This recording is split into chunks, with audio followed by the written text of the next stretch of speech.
How's it going, everyone, and welcome back to the Two Summoners podcast. My name's Corvy, and I'm joined, as always, with my 6'7", blonde-haired, rippling muscles, big chest hair. Papa Pike, how you doing, dude? I actually just shaved, funnily enough. Oh, really? I did, yeah. Oh, I'm your doing good, man. chest? Yeah, I did. I'll show. Look, for all the audio listeners. Oh, that's fine. There you go. Have a look at that bad boy. That is... No, it's not really smooth. I had to trim it back because I'm a bear. But the thing that I love so much about these intros is that he's going to be sending this to all his friends. He's going to be like, look, I got this interview done. And then the intro, you're just like, look at my bare chest. To be fair, when you said like 6'7", blonde hair, I was just like, damn, he's described Ken from the Barbie movie that's coming out. I was like, I'm not fazed by this because Ryan Gosling.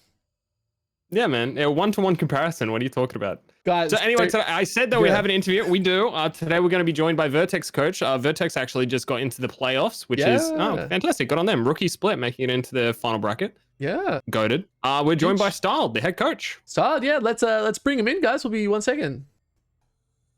Here. We did it. Oh, wow. That was easy. Yeah. Styled, g'day, mate. How you going? Good. How are you? Yeah, really good, mate.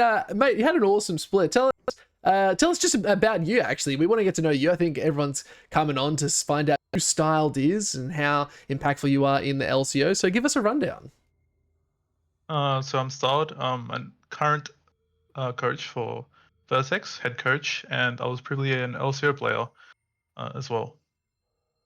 Nice. There you go.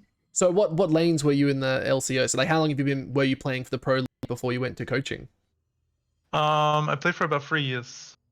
Nice. And then I went into coaching, yes. But I played OCS as well between that and a little bit before. Yeah, sure awesome. did. And I've also noticed the fact you're doing some stuff in the amateur scene. I know you from pumping in the Weekend Warriors as well. I was looking through the DMs when I sent you the link to set up the podcast. We used to play Minecraft with each other like 2 years ago, which I don't remember this. I think like a long time ago. Yeah, I used your Minecraft server. Yeah, I must play with like Banished and that. I think so, yeah. Oh yeah, damn. That's pretty random. Where was my invite? Your mic's cooked, Pike. Can't hear you, bro. Can't hear me? All right, hold on. That was a fun adventure. Microphone's not working. So we were talking about Minecraft. But let's randomly in Corvy server. So Style, tell us about your previous pro days. Tell us about even the OCS. Like, walk us through your history from like start to finish with League of Legends. Okay, so when I first started,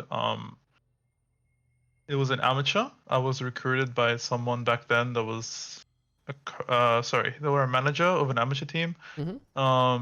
And then I ended up on a team. Actually, I think even Midbeast was on it. That was really weird. But like Midbeast was on it. A few other pros were on it. Like eventually they became pros. And then the first proper team I was recruited into was an OCS team. It was Order, rest in peace. And then after that, I went into Avant Academy as well, another OCS team after that. That was pretty much the first year where I thought, okay, yeah, like I think like I improved a lot. I think I can go pro now. And that year, we had a lot of issues in regards to the team because that was the infamous year where a lot of people got banned from OCS, including Zippo, who got perma-banned. Yeah. He was part of my team, so I was collateral damage in a way. I had to play with a lot of other people that we initially didn't want to play with. Like we did want to play with them, but like that wasn't like that wasn't our plan, right? Unfortunately, like our team could have been really good. I think like we could have gone pretty far, but unfortunately, we got banned. A lot of us got banned. The Great O's Culling. The Great O's Culling, indeed, yes. The good old days. That's pretty hectic, man. So tell us more about your pro scene then. So there was a nice little start to the OCS. Tell us how you sort of transferred into the pro scene and became a pro player. Okay, so after the Avant year, in 2020, sorry, Avant was 2019. 2020 was my first year of OPL. It was OPL back then. And that was with Mammoth. That was right after Shiv Neil took over Mammoth. That was the year after Mammoth went to Worlds. So this was like a completely new owner. The investment was nowhere near as much as they had before. So they picked up a lot of rookies. And they had a house. And essentially it was really last minute. I was just asked like, because he got the spot really late, like as in he got the takeover really late. He essentially just picked up like people as fast as he could, and he picked up. I got messaged by someone that was like suggesting players to him, and that's how essentially I put my first foot inside the pro scene, first step. Yeah, And then after that, it was just I didn't perform that well, unfortunately, on Mammoth.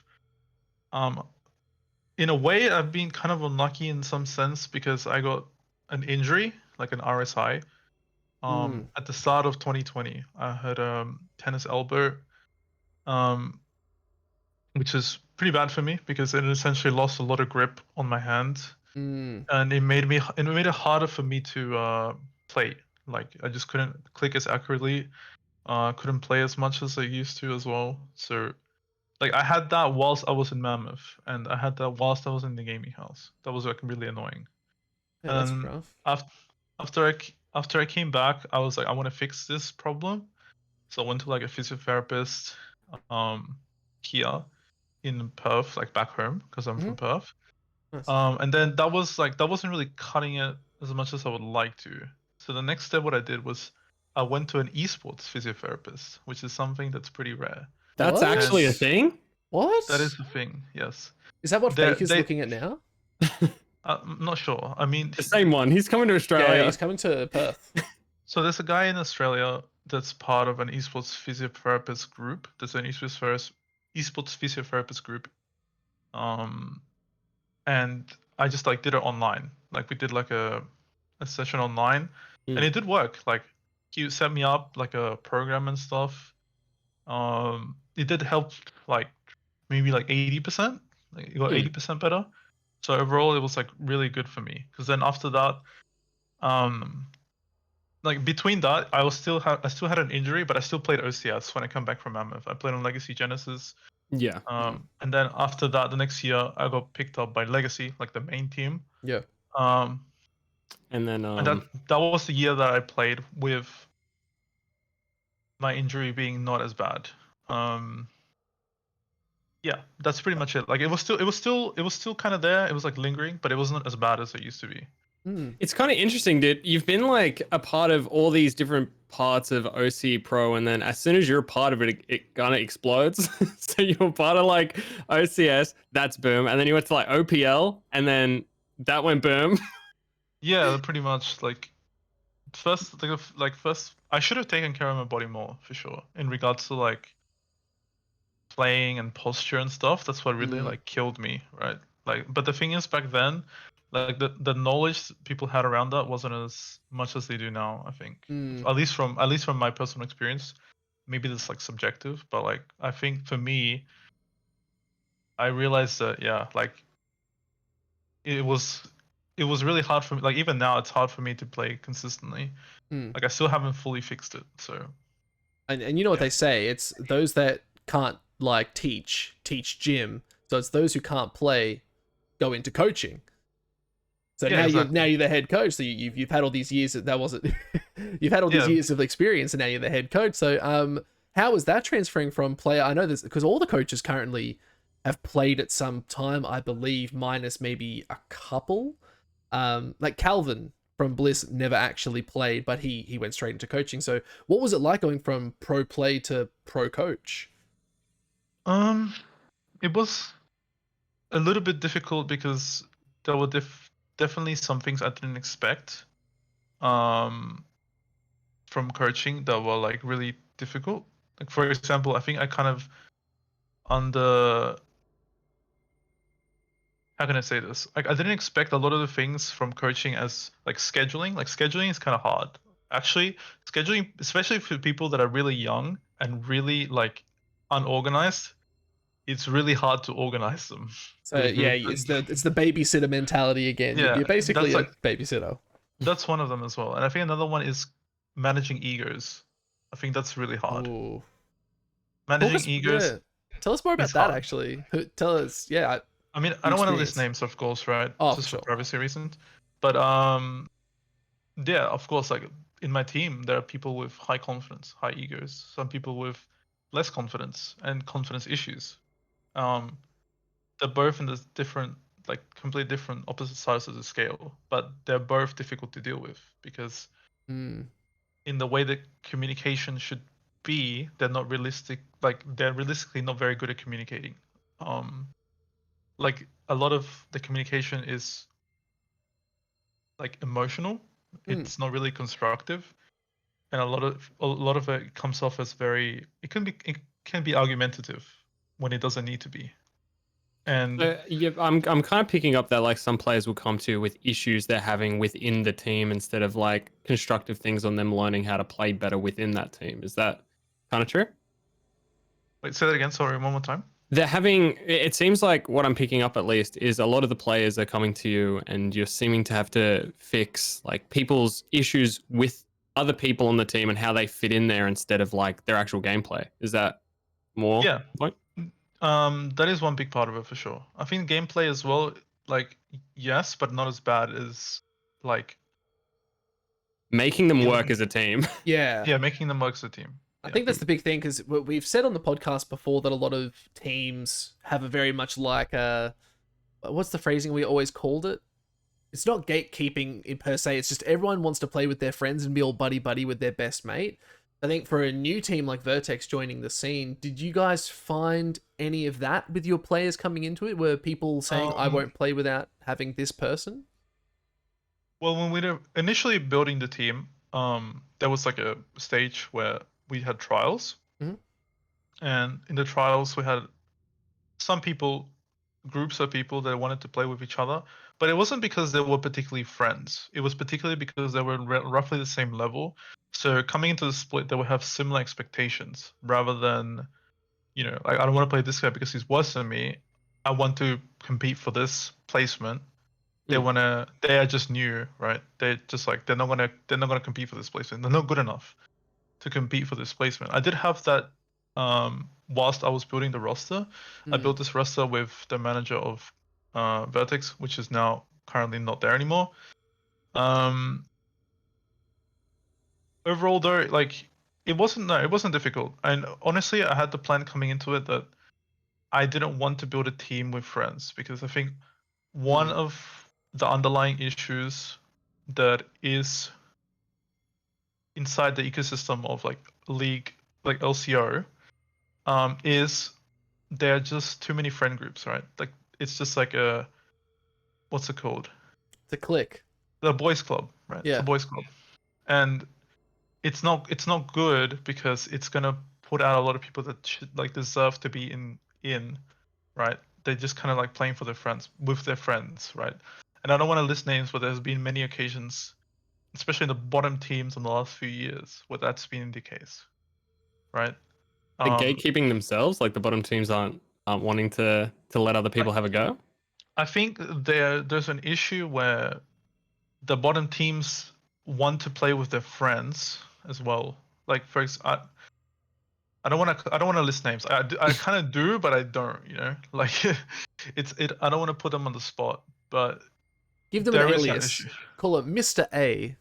Mr. A. Mr. Okay, A was a dick let's go and he Mr. kind of fucked me over and just yeah. Nah, I mean, like for me, it's never really been an issue. I think, but like for some other people, it has, and I think overall, looking at those teams, they could have recruited much better, but they decided not to because they wanted to play with their friends.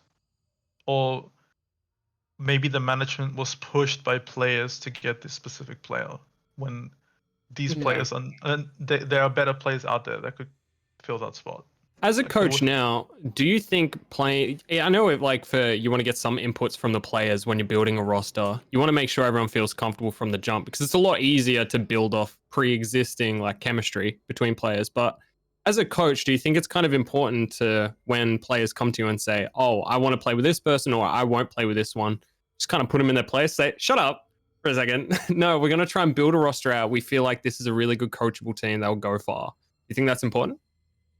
I think that's important, but at the same time, like as I said at the beginning, it's like some players have the expectation, like for example, um,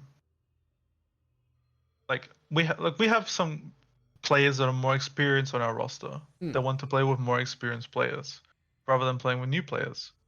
And that would rather, like, yeah, of course they have a say because, like, I'll be honest, right? Like, we have someone like, for example, Dante. I can just say his name. Like, he's really good and he's experienced. He has some experience. I think he is a player to play around, and he is, as other in other sports, as you would say, they're your franchise player, right? Yeah.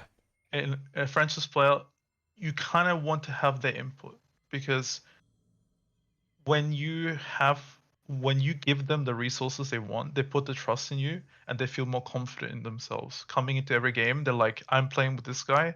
Like, my coach has given me the resources. Like, now it's on me.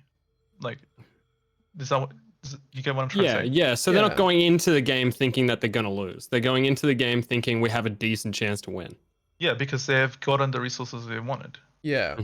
And I wanted to do that, right? Like, I think coming into the split, we had different expectations. We had like difficulties coming into the first week because we had someone actually that was going to play ADC, and for like non-gameplay related issues, they could not play.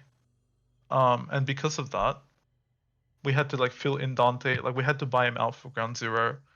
And we had to get another ADC, right? So we had to get Dante from ground zero because there were no other ADCs to play, and literally I was going to play if no one was going to play, but the management said, okay, they want me to play, they want me to be the coach, not the player. So we bought out Dante, and I was like, okay, like this guy's gonna expect a lot more from what we currently have. Like initially, it was we're gonna have an experimental team, like a rookie team. We had like 4 rookies on Rosie, which is pretty much, even though there's a narrative that Rosie is very experienced and all that, but he hasn't played the game for a while. Yeah. And that doesn't, so it's still like he's really rusty. Yeah, so a lot of new players still coming into it. So we didn't have the expectation of go into playoffs with like this completely new team, no experience on any of them except Rosie. Actually, yeah, just Rosie. So we had to completely change the expectation. Like once Dante came, like we realized, okay, like we're gonna go into like we can make playoffs now. We should be competing for playoffs, and yeah, we had to make changes around that. And we didn't make like specific changes as in, okay, these guys are coming in, they're for sure just playing. It's like we're gonna bring in Gooder and we're gonna bring in Suiman to see who fits better, and then we can compete. Like I thought Tomasino was able to compete well with a lot of the top laners. I thought Rosie was like experienced enough and he could catch up and be it some sort of voice. But yeah, like the expectations change as a player comes in. That's my experience at least so far. All right, well, we can touch on that as well. You talked about like bringing on Suman as well as the secondary mid laner for Chirp, and since the change of that, you've seen a little bit more of a success in the team, especially. Well, I mean, now that you've made it into playoffs. How did that switch go with the team? Because you said at the start, obviously morale seems to be, it was a little bit shaky at the start, but with your feet under you, getting your feet under you and working into the second half, how did the change go when you shook things up? It was good because I think it was a wake-up call for Chirp. Yeah. And it was a wake-up call for Chirp, like a massive one. Like coming into one thing that was the biggest issue for Chirp, or one of the biggest issues for Chirp still is that he was so good at amateur, but he's so much worse in pro because his playstyle is sort of putting him back a bit in the sense that he was so good at lane, like he could just stomp lane and he wouldn't get punished for it by the enemy team. Like the team is an amateur, which is not good enough to punish him as a team, right? Mm. Like, and as soon as he comes in, he realizes like he can't just win by stomping lane. He has to find another way to win, and that was like what set him back a lot. And I think he lost a lot of confidence coming into it as well. I think again, as I'll come back to that point of like like egos and confidence. Mm. Chub's more of a reserved person, so he's not like thriving with confidence. For example, he's not like he is confident, but you can tell that if something happens, it could set him back a bit. Whereas somebody like Dante or Tomasino, which just exert all this confidence and like Mm. they're him like type of thing, right? Um, like they really don't falter in terms of confidence. Like they will always have it, even if they lose lane. Um, it doesn't matter. It doesn't matter to them. They still think they're really good, and I think that's what really sets them apart. I think from like Tomasino especially, who's like brand new. Like he generally came in to the split, and I was like, you know what, guys, like expectations is like to make 6 like playoffs, like just be better than Kangaroo Ground Zero. And it's like, yeah, I just want to win every game. Like Tomasino said, I don't care who with us, I just want to win every game. Mm. And he's like, I'm gonna be the best top in LCO. Like he was generally serious about it. Yeah. And he is actually working towards that. Like he's always there in scrims. Like he takes everything really serious. He asks a lot of questions to other players. He got coaching from BioPanther as well. Yeah. It's just there's a lot of things like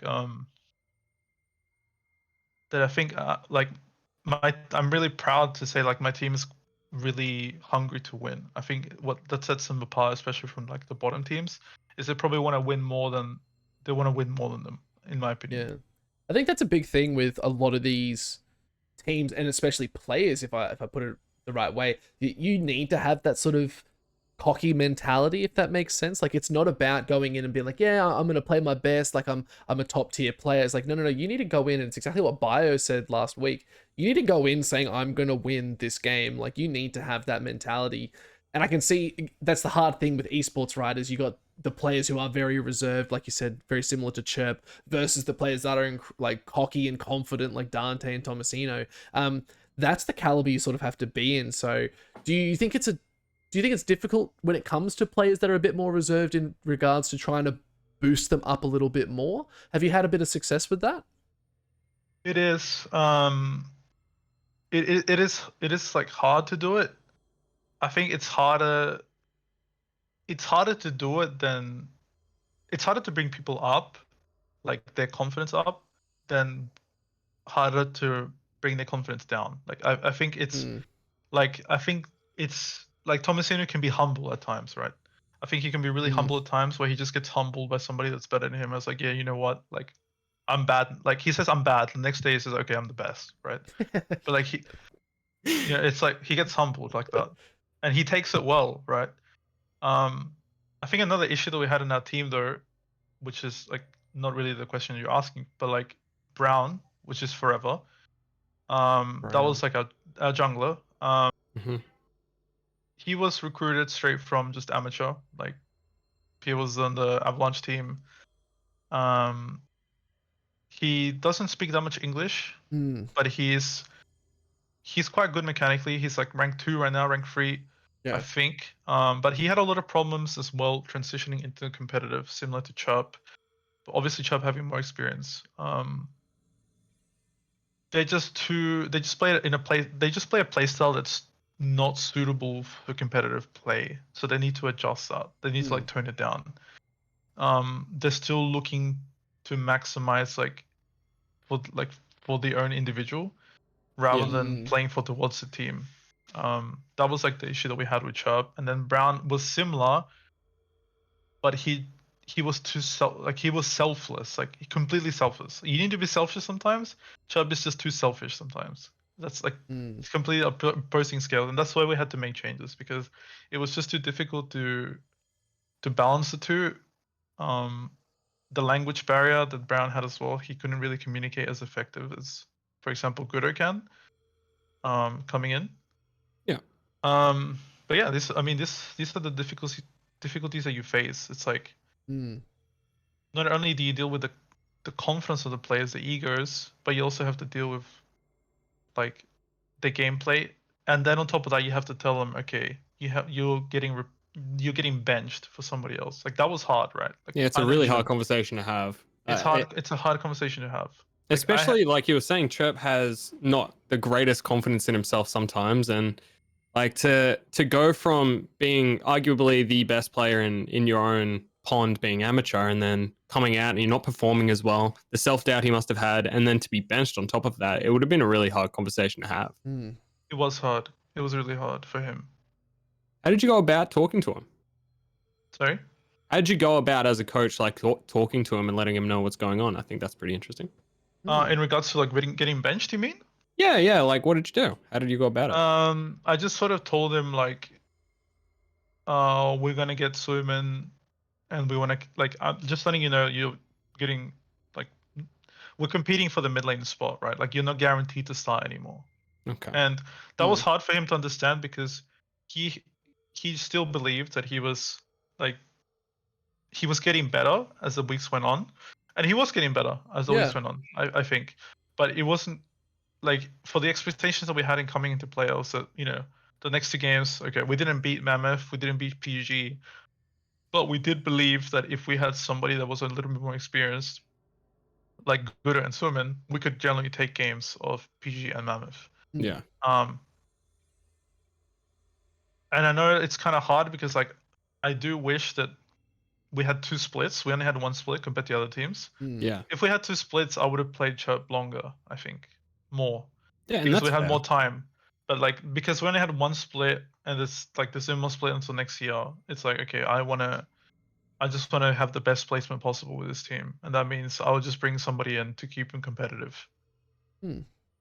Yeah, it's pretty rough now that I'm thinking about it, because you can have a split to kind of like feel yourself out as an amateur org coming in and kind of like grow with the team that you've set yourself up with, because especially if you're getting on newer players or people from solo queue, there may be some language barriers there, and working on chemistry in the first split. I mean, you can have a miracle run like Bliss did or whatever, but it's how did you go in the short time frame making these split decisions, and as like, I don't want to say like a rookie coach, but kind of a rookie coach, it must have been really hard for you too. How did you handle the pressure of handling a new team for only 1 short split? Yeah, awesome question. It was difficult because thinking about it, like I try not to think about it too much because I feel like it's something I can control.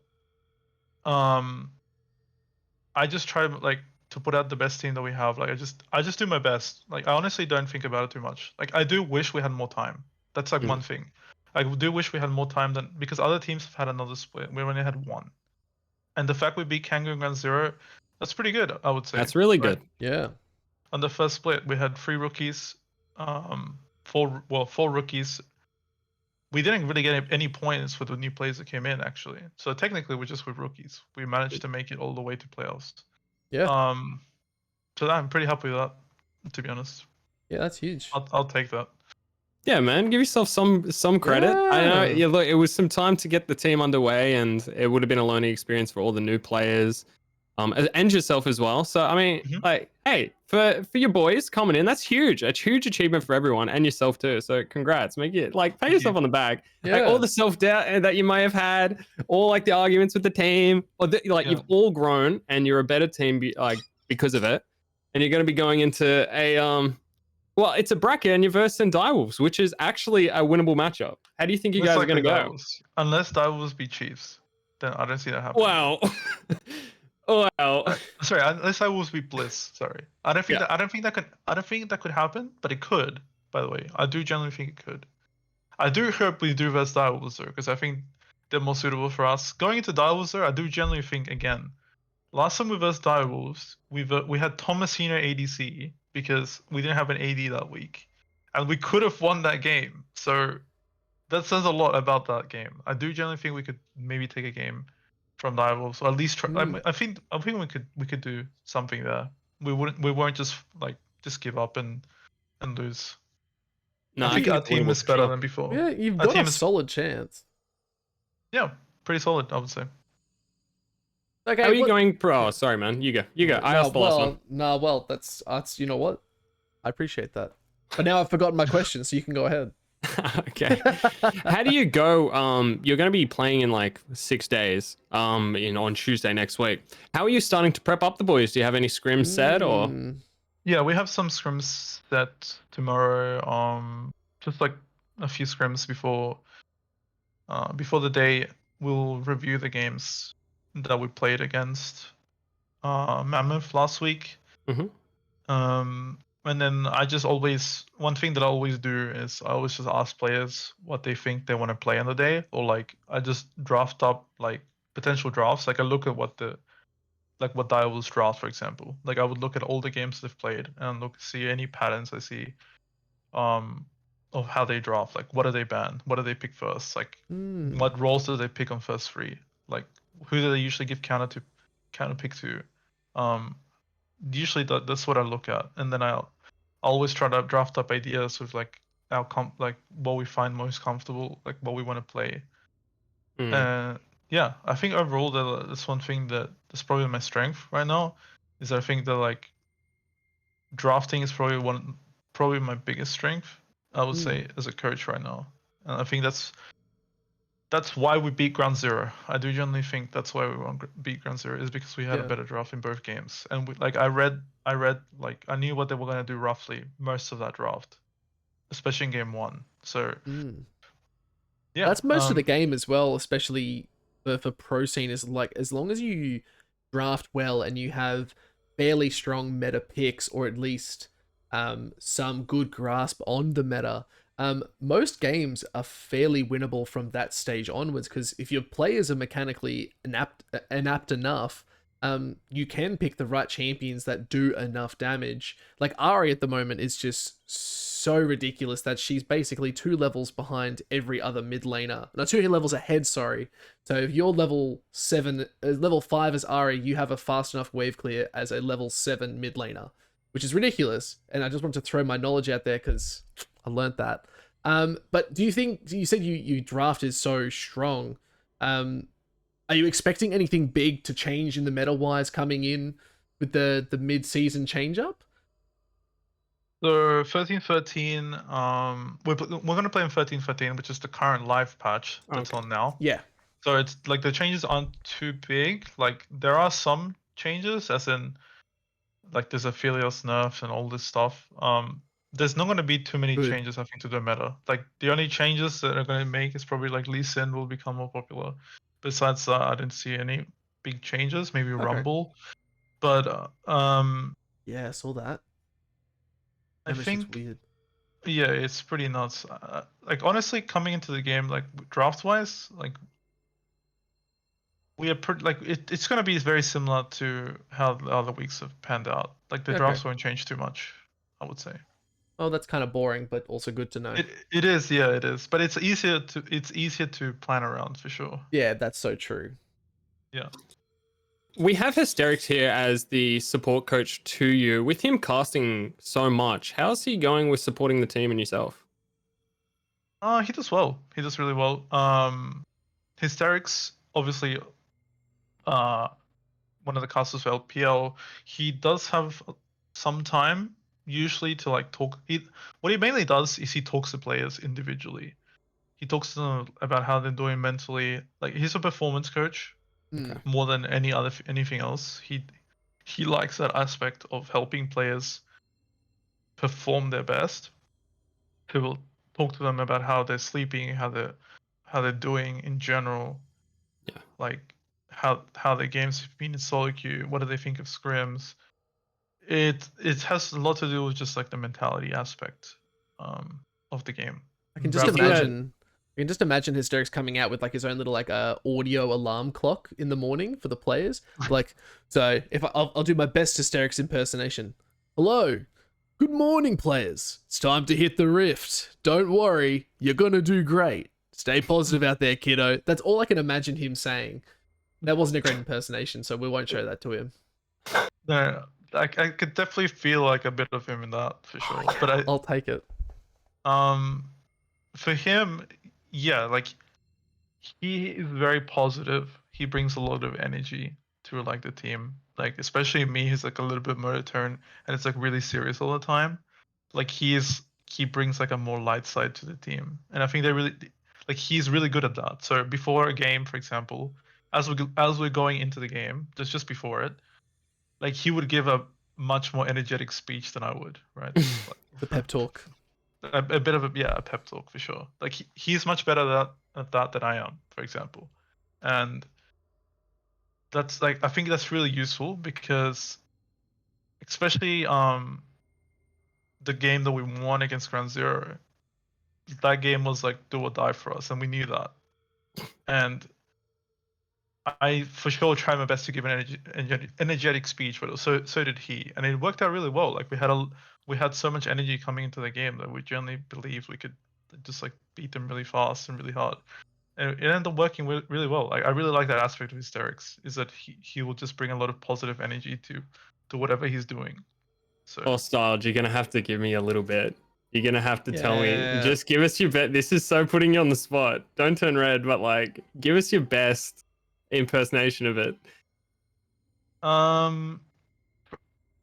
like even it doesn't even have to be like specifically even energetic, as in like he doesn't say anything specific. He could just say he just like the other day he just like linked a YouTube video of like a Just Biggie Small Goku going to Thomas. Super Saiyan 3. It's like some random song. It's like the Biggie Smalls Thomas the Tank Engine video, and it's like banger. and I was like, what? But it's like Thomasino really liked it, and like it really like he was like, I really like the song, and like it actually like lifted him up, and it was like interesting. But like That's even so though random. it's so random, but it like works, right? Like I would have never thought of doing like something like that, but he did. So he brings more value in that sense than I do. Goes to Labrador, dude. Why did I think when you said he just says random stuff, I was just like, does he just come in and just start talking genuine nonsense? And it's just like, he just says it in such a captivating way that you're like, oh shit, yeah, fuck yeah. He's just like, get that burger into you, baby. Where's the cucumber? Where's the cucumber? That's all I can imagine. And you're just like, fuck yeah, where is it? He says a lot of stuff, like he's serious as well, a lot of the time. He's asked questions about draft, like, but overall, like his best trait is he cares a lot about like the players and stuff. He cares a lot about how they feel, how they think, and I think that's really good to have. Yeah, especially when your team had such a slow start, making sure someone's at least keeping the morale up is pretty decent too. And when you have people who have strong ego is a fantastic thing, especially when you're competing. But when you have people that are like getting dominated by stronger egos, it's always nice to have someone there in your corner. So hey, look, I don't know, I have no idea how to. I'd be able to be a performance coach, because talking to people that play League of Legends that are upset about their solo queue just destroys me, because I can't handle it. It's just like someone ran down mid in one of my League of Legends games. Like, dude, I don't care. Yeah, definitely. And I think like one thing that my team struggles with sometimes is more teams that I have been in is that they can definitely they really hate losing. So that like it mentally affects them quite a bit. Like they get That's tilted. good though. Hating losing's good. Yeah, of course. Like hating losing is great. They just get tilted quite a lot as well. Like that's the problem. They don't take it in a positive way. It doesn't light a fire. It puts them down. It does for some of the time, but sometimes it just like they just get too tilted. Been there, done that. What, being tilted from solo queue? Last week, mate. Oh yeah. Yeah. I was making a miracle run and I've lost some games. Solo queue is like the worst. I posted a tweet like today. I'm plus 17. Anyway, I just said that I don't care when other people complain about solo queue, and here's me complaining. I'm plus 17 minus 30. League is doomed, man. Nah, man, you just shit. No, I mean, what? Good. All right. Sorry, Okay. nah, I apologize. You're not shit. I apologize. You are very good at the game. Wait, what are you though? Plat 2 now? Three. Mate, look, you're climbing. No. Used to be master, right, Corvy? Maybe. I was D3 peak. D3 peak. Okay. Yeah. Yeah, no, I was can't good. talk. I was good. Not anymore, dude. No. I'm washed. Never. I don't believe in it. Grass. Okay, well, we'll bring it back a little bit more. How are you guys feeling moving into playoffs? Like, you've secured your spot. how do you guys think you're going to go if you give an honest idea of where you're going to see it? I definitely know the games won't be just stomps. That's for sure. Like the games will not be stomps. If we do lose, the games won't be like a stomp. If we do win, the games will also not be a stomp. There will just be close games. I think. Just expect close games, and we expect. And I think one thing that Dial will struggle with, I think that like the biggest weakness is probably the laning phase. Like they're not like the best individuals laners, and I think our team can be very strong in lane. So if that is like one way we can beat them, I think. Yeah, I think that comes down to experience diff. It just like these players have been around a little bit longer, at least on Direwolves. They have more cohesion as a team. You being the rookies and having to swap people out like halfway through as well. It's you have really good solo players. It's just the meshies. So it'll be difficult from a coaching perspective to be able to like make sure it all comes together and fits in for the Direwolves game. But I kind of agree. I think if there's one way for you guys to win, it's to win early and hold it. Yeah, exactly. That's one way to win. I think that's our way to win. It's just win early.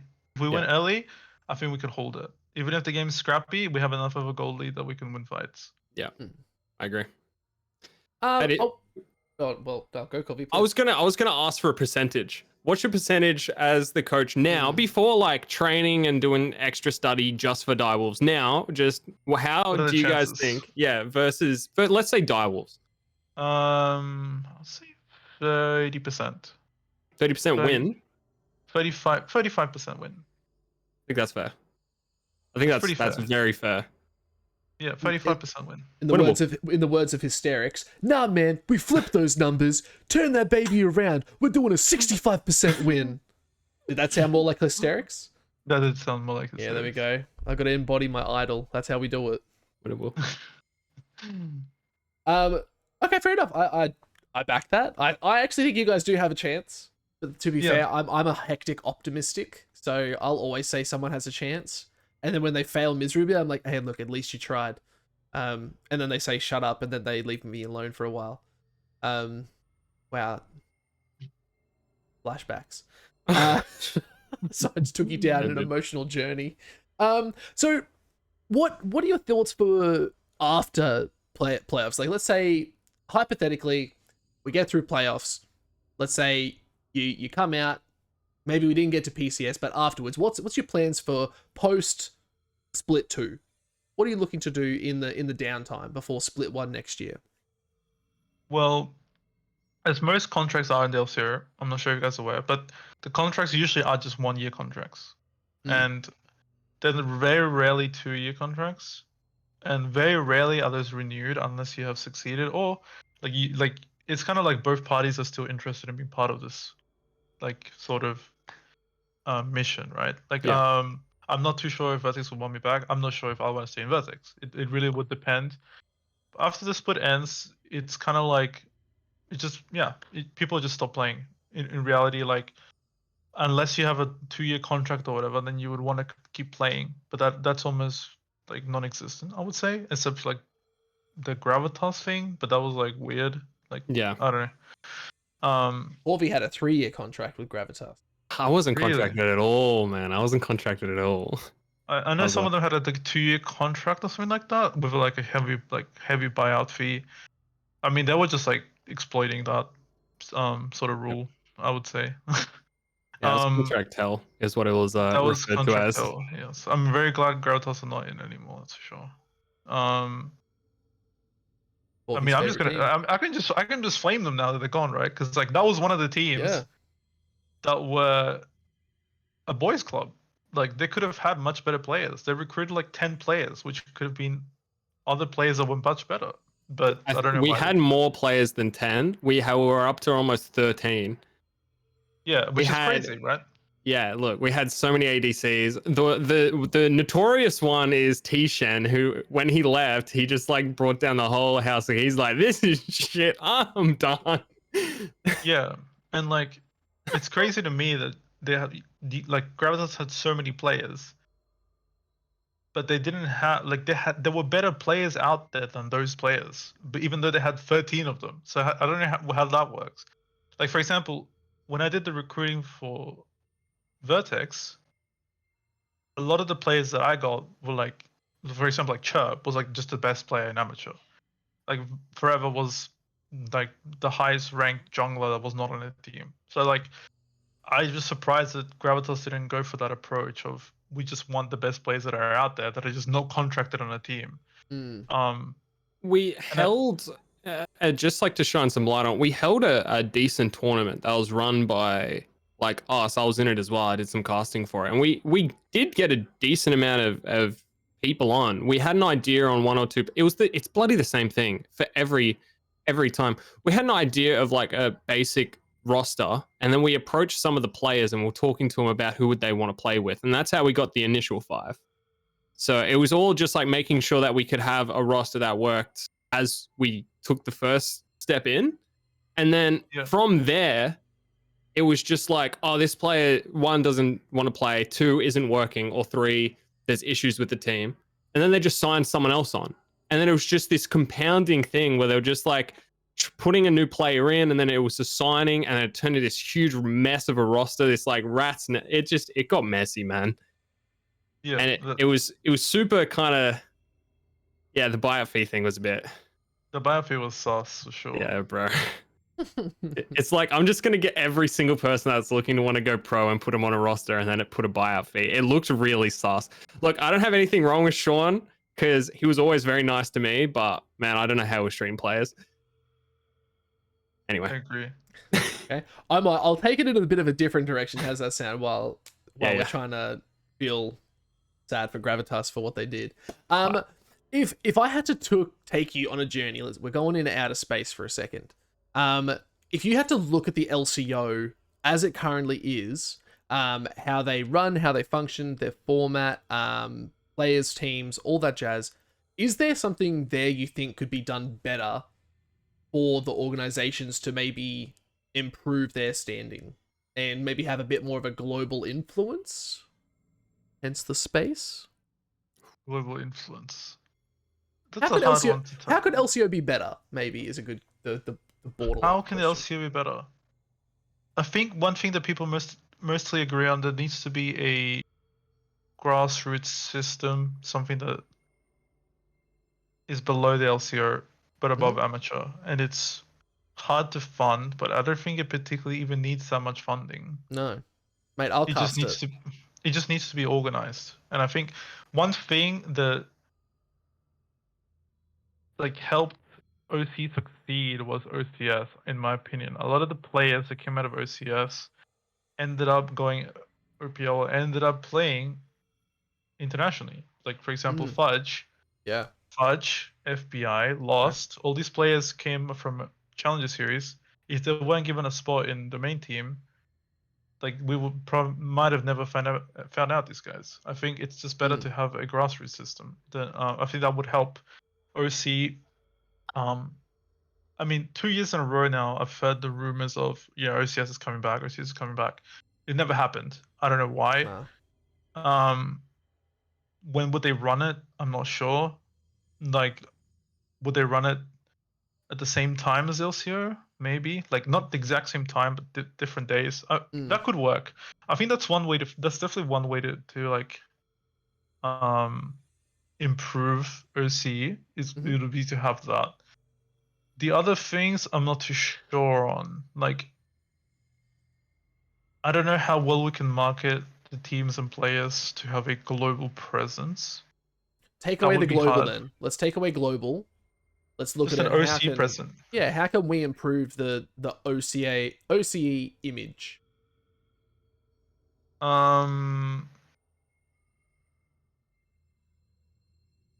If this helps, so just a little preemptive for the podcast in the future too. We're looking to get Carbon on. That's good. That would be good. I'm going to try and take all of these questions that we've sort of collated from players, coaches, and stuff, and then literally be like, Carbon, I'm going to put you on the spot. Why aren't we doing X, Y, Z? And just see what he says. Because he's the top of it. To be fair, we are contracted. The LCO is contracted until the end of the year, and then they can renew it with Riot. So I think it is a pretty good question to ask. It's like, well, if we're going to renew, can we? Can we? Yeah. We're I asking think for it. I think what would help OC, maybe just have more offline events as well. Maybe that's one of them. Mm-hmm. Like for example, there was a DreamHack last year for the final, but there's no DreamHack, or there's no. For example, they're gonna have IEM Sydney, I think, or Melbourne. Yeah, the I Fortress forgot which Sydney one. event, the big Is there Okay. IEM Melbourne or Sydney? I forgot which one it was. No idea. Sydney. Let's just go. That should. I don't see why LCO is not on there, but like why are these not? Why is the Oh no, LCO final it's not probably- not Ye- there? Why is it not an IEM Melbourne, for example? Like Yeah, I that have no could idea. help, right? I can At least a probably show answer that. match. Yeah, even a show Yeah. match. Yeah. Um, I think. I Yeah. I Go think I on. can answer that purely from looking at it. Like, right, okay, so the last Dream Hacks, not the one that we had this year, but the last finals last year. Corvy and I both attended that. Did you attend that, Star? The last one, I attended the one where. I think I attended. No, I didn't attend the last one. I don't think. Okay. So the big grand final last year, that one compared to CS:GO and the Halo that was going on at the same time, they had like a full stadium. Whereas League of Legends, we barely filled up like the first major section of where we were sitting, and we didn't even have like half the stadium. I think because League of Legends doesn't have as big of a following, they've probably said we don't have the funding for that. Yeah. Is basically what I'm seeing, and we know that LCO in particular needs like a little bit more love and funding so it can do more events and all that jazz. I guess we'll just have to see how that turns. I think our run at Worlds this year will determine how that goes next year. Guaranteed. Definitely. I think another thing is, I think the like teenagers as I was growing up, they were playing League. I think now they're not playing League anymore. Like I They're all think that's sort e-dating of on Valorant. Yeah. pretty much, yeah. Like the Valorant is the game to go to. Like if you're a teenager and like people talk about Valorant, like the entry level, skill wise, game knowledge wise, it's a shooter game. You just shoot, right? Of course, there's difficulty and there's high skill ceiling, but so it has a low skill floor, right? You Yeah, can the just come barrier into to it. entry, there's like almost none. You Yeah. point gun, shoot gun. If you look at League, it's much more complicated. You need to know. You've never played a MOBA before, and most people haven't, because it's not a very famous, popular genre. Then it's not going to be as popular as the other games. I think. I'm not too sure why in Asian countries and European countries League is so much bigger than. I mean, of course, CS:GO is also big in Europe, but I think in Asian countries specifically, like League is so big, and that might be synonym with the success that they've had. I'm not too sure, but like I don't know how we can promote League to people that have never played it before and gather new interest, because I think we're not. I just don't see how there's going to be more numbers. More people are going to come into the LCO. Like I don't see how they. Yeah, I just don't see that. You need to have like an interest in League, and you need to also have an esports, like the esports side interest as well. That just seems hard to find somebody that would be into both, especially like teenagers as well. Maybe we make an incentive program.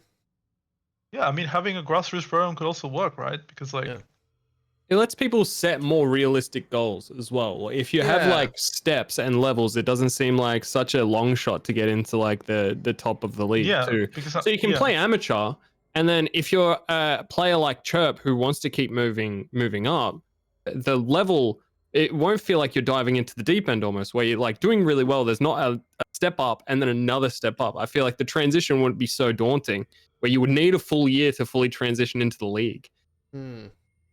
Yes, that's like one thing that would be really helpful is that they take steps, and once you put on all these teams in OCS, right? Like there's like a middle ground between amateur and like LCO.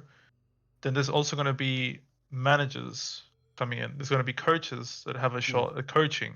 So you're essentially building like this community of people that are interested in League. the professional side of League, and then more and more people will get interested into that as well because they see a system. It's like because a lot of people that play amateur don't think they can go pro. I think a lot of them don't. Like unless you are the best players in amateur, which is not exactly easy to do because a lot of the time you'd have to be high ranked in solo queue, or you've had experience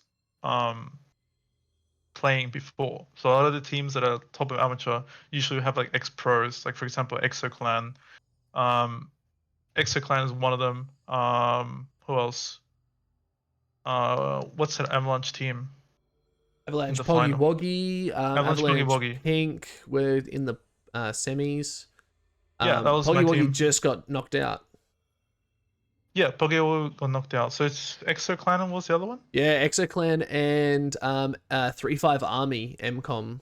Yeah, as you see, both those teams just have ex pros. It's like and current pros. In current pros. I'm pretty sure so Dante is on MCOM. So like it just kills off like the whole like the motivation to even go pro. Like it shouldn't, right? Because in reality, if you want to go pro, it shouldn't kill your motivation if you lose amateur.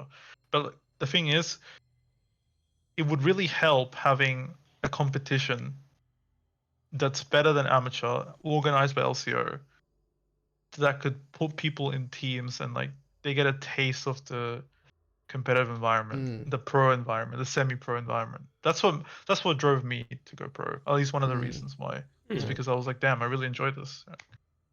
Well, one final question. I kind of you touched on it just a minute ago, and it piqued my ears, and I was probably not going to ask, but I'm going to do it. You said the manager is no longer there. What Charisma is not helping or not showing, or what's going on? Charisma is just, I think it was just like he had too much work in other stuff. It wasn't like any issues in related to like performance or anything. He was just like burnt out. He just needs a break. Okay. At least that's what I got told. So I'm not sure. Yeah, just when you said it, I'm just like, yo, wow, that's weird. I was not gonna bring it up, but I thought I would. Yeah, he just took a break. That's what I heard. I don't know the exact things, but I'm just gonna believe that. All right. Well, that does bring us to the end of this little episode. Thank you so much for joining. But as always, I like to throw out a random question just to throw everyone for six, just to end on a good laugh. If you had to be a food for the rest of your life, what food would you be? Well, that's actually a really hard question. I know. Like, would you? So this is like the conundrum that I'm in right now. It's like, do you want to be a food that's so bad that you live forever and no one eats it? Yeah. Or because you're a fruit, you're just like in this. You know you're gonna die. That you just want to die because you're just a fucking fruit or whatever. Yeah, right? like that's. Do you want to be like full of preservatives, or do you want to be something fresh that's just going to be eaten very quickly? Like, how do you want to die in this instance? That's the big question. Yeah, that's a good one. That's a good question. What do you want to be? I want to be a kumquat. Oh, I know what's on your mind. I just want to be. I think if I was food, I would just want to die immediately. There is no reason for existence. So you have to be. You have to be a food. You have to pick one. So what are you? I'll just be like an apple or something. Something that anyone can eat. Oh shit! An apple. Yeah, what type of apple though? Like pink lady? Green. Yeah, just something that just gets me out of the situation. Well, what's your favorite apple? It's so depressing. Takes a fun question. Just like, dude, honestly, I would just want to go bridge. I just get anything. Well, you want to know what mine is? I had, while we were sort of rambling, I had a chance to think about it. I'd be a pineapple because it's the only food that eats you back. Did you know that? Oh, true, it does. Oh, true. So as they're eating me, I'm killing them, and I'll be like, having deja vu. Have we asked this question before? No. I'm having deja vu. I've said the pineapple fact before though. Oh, okay. But I haven't asked what food you would be if you were to be a food. I've never asked that. That was a weird one. I thought I'd go extra weird with the questions. That was a good question. I like that one. Look, if you ever need a good question that just makes 0 sense, sure. I've got you.